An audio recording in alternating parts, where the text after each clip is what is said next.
Hey guys, I can't believe it's already January 8th. I'm making this video. It's 12:25 in the morning. But it seems like this is the only time of day that is quiet, and I end up making it at night. I don't know why. But I've updated my other two channels if you want to check them out. The links are going to be in my channel info down below. The first one is my creative channel. It's called Color Symphony, and I started it a little bit after my mom's passing in 2021 as a way to kind of like a therapy, creative outlet for my coloring book, adult coloring books, and my art projects. And I'm getting into junk journals right now. And I want to upload, I have like a bunch of footage, but it's the editing that always, I've heard it from other people that editing is not their favorite thing to do, and that's probably why they end up hiring people. But of course I don't have too much money to hire somebody to do my videos, but I think I should learn how to do it myself anyways, because I'm a do-it-yourself kind of girl. I think us Gen X people are do-it-yourselfers. Because, well, growing up in the 70s and 80s, despite what a lot of the young people think, we weren't really like wealthy or anything. Our generation was the ones where, I don't know, I'm always trying to mess with the light. I finally found my ring light, but I don't have the stand, so I have to like rig it up somehow. But anyways, a lot of my stuff is in my storage unit because over the past I want to say since 2017, I think, I moved back here because I lived about an hour away, and I lived 9 years over in another city, and I was just trying to establish my independence after my divorce, and I have to say that with a lot of Gen X people, a lot of us grew up in families that were what a lot of people call dysfunctional, because a lot of us were from divorced families, and I remember them always saying, oh, the kids are resilient, they'll bounce back and they'll be fine, It was just a way of the parent that wanted the divorce to make themselves feel better and to not have to feel the guilt, or, because they were doing a selfish thing, a lot of the time. And in my parents' case, my dad had cheated on my mom throughout their marriage, and they went through good and bad times, and then there was times when he wasn't cheating on her, and our family was doing better, and then because he liked to travel, for his living. He's a traveling salesman, and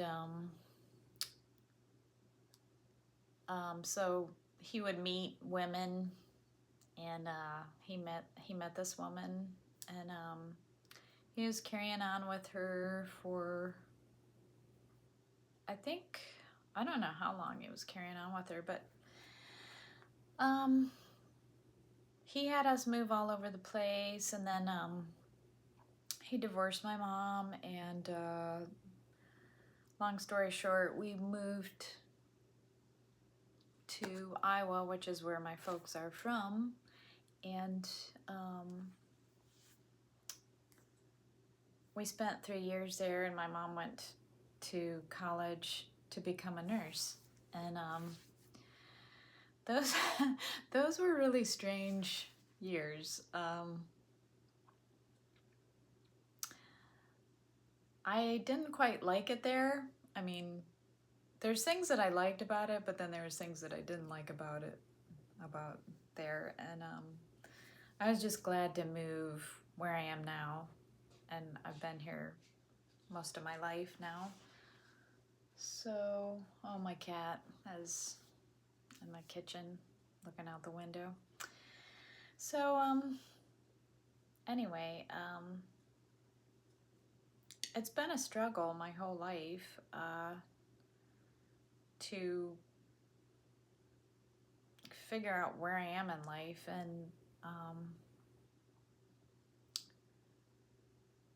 after my mom's passing in 2021, I was her caregiver, and I had become enmeshed with her because in a very short time, because it was during the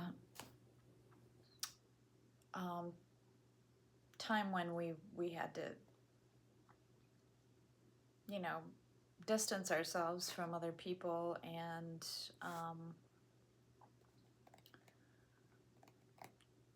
I don't know if YouTube's still censoring over certain words.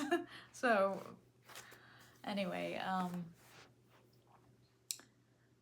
so that in itself was really bizarre and difficult, because it was hard for me to get help for her, because everybody in the medical field were fearful of getting too close to people, and they're afraid of being sued, which is ridiculous, because not too many lawsuits against medical, I don't feel like they are successful anymore, because the medical and the insurance are just so powerful these days. So it's almost not really, it's not really worth it to sue anybody if anything happens. But anyways, I just remember her, when older people have dementia and they're getting close to the end of their life, they start falling a lot because their bones get really weak and brittle, and so do their muscles. And it happened to both my mom and dad. And as a caregiver, as the sole caregiver, I'm just a human being. I'm not a machine. I'm not a, robot. I can't be there 24/7. I have to get my sleep, And so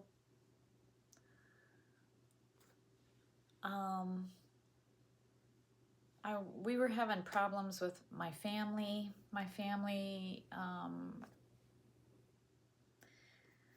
I think also I have a very large family, and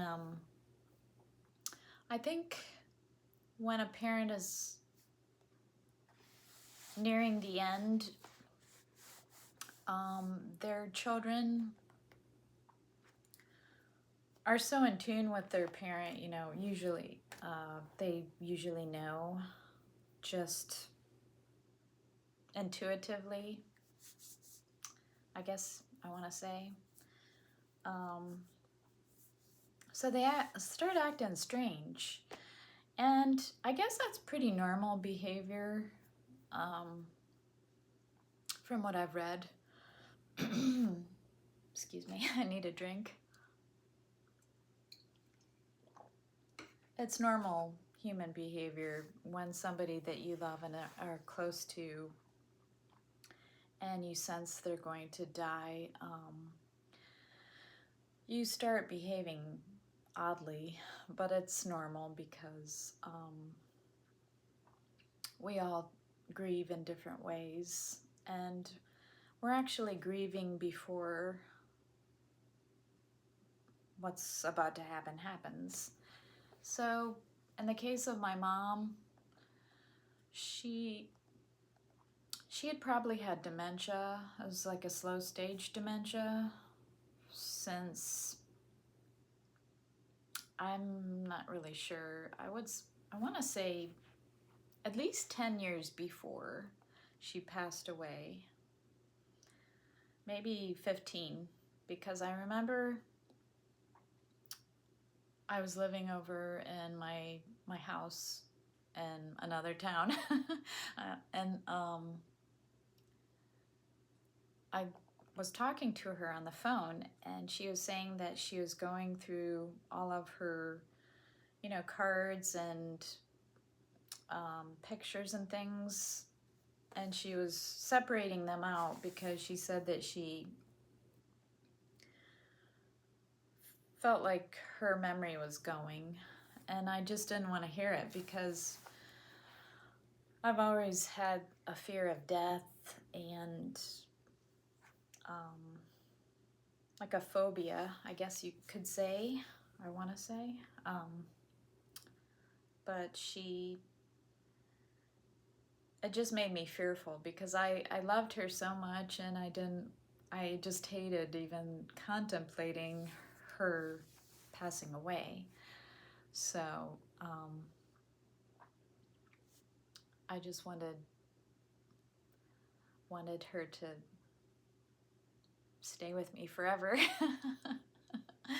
But sadly that's not possible. And but my dad went through kind of the same thing. He had dementia and COPD, and then my mom had dementia and diabetes. And he was pretty good up until maybe, I don't know, because he would fall, but then I guess it was just stages. I think in some dementia cases, they go through like, they get better, or not get better, but like they seem normal, and then they regress, and then they go back to a normal stage, and then it's just a back and forth until towards the end they really end up usually falling, and then if they don't hurt themselves the first fall, then they continue to fall because they continue to just keep getting weaker as they fall, and when an old person falls, it's not like when one of us falls. They really can injure themselves and end up in the hospital. And then when they go to the hospital, they usually aren't, they're bedbound, and then when they come back home, they don't know how to walk because the people at the hospital don't get them up and moving. I went through that with my mom every time. So anyways, I'm gonna end it here, and I'll make another video soon.